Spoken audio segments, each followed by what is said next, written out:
అమ్మటం ఇష్టం లేక అక్కని బావని అప్పుగా అడిగాను, ఇచ్చారు. మనకి వీలు చిక్కిన తర్వాత మెల్లగా తీర్చొచ్చన్నారు.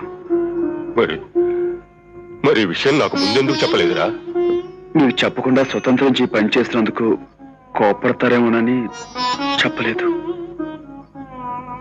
చిన్న, అంత డబ్బు నీ దగ్గర ఒక్కసారి చూసేసరికి ఆవేశం వచ్చింది, వివేకం పోయింది.